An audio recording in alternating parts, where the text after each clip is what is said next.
say everything does go well and Joe Harris can come off the bench for you, Asar Thompson can continue to get minutes and play a bigger role, then I think you're looking at getting more assets in a Bojan Bogdanovic trade.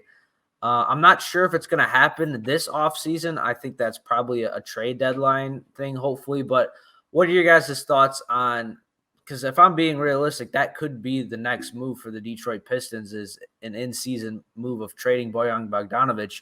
How do you guys feel about that? And what do you think the Pistons could get in a potential trade? And do you think it's the right move to trade him now or wait until the trade deadline or next offseason? I'll start with you, Mateo. When it comes to Bojan, I say it's pretty simple for me. If you get offered a first-round pick, I think you pull the trigger, and I don't really care when that happens between now and the deadline. I don't know that his value is going to increase at all. In my opinion, I think his value can only go down from where it is. I think I said this on one of the previous podcasts, but he had basically a career season last year.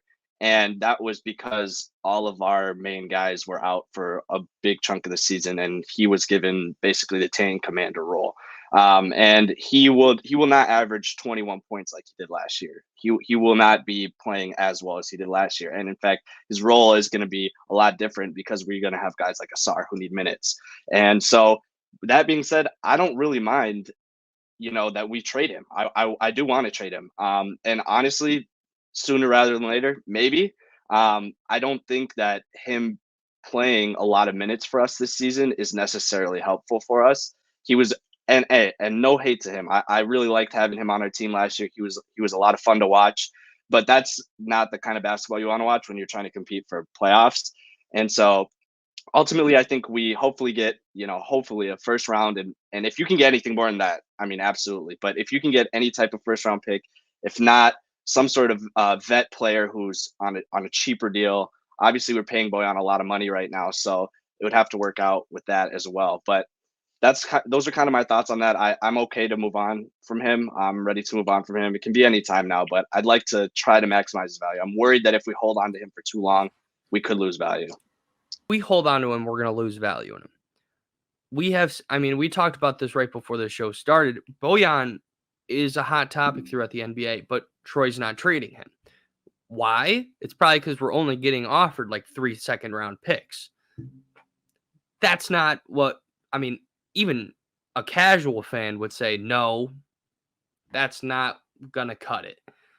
I foresee that we're going to, before the season starts, Killian Hayes and Bojan Bogdanovic are going to be packaged together in a trade.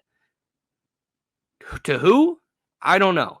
That's just, I think, the forecast of where this team is going.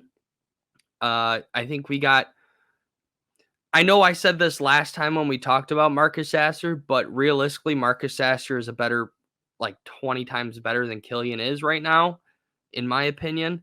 I think he's a better defender. I think he's a better scorer. Is Killian young? Yes. Would it be terrible if we trade him away and he turns out to be like a Chris Middleton? Yes. We don't need another one of those on the Pistons books of great players we traded away. But I think Bojan, great guy. I think last year he played a really important role, not just basketball-wise, but I think development-wise for these young guys. I think that he brought a lot of leadership to the team that hadn't been there, especially when Cade's gone.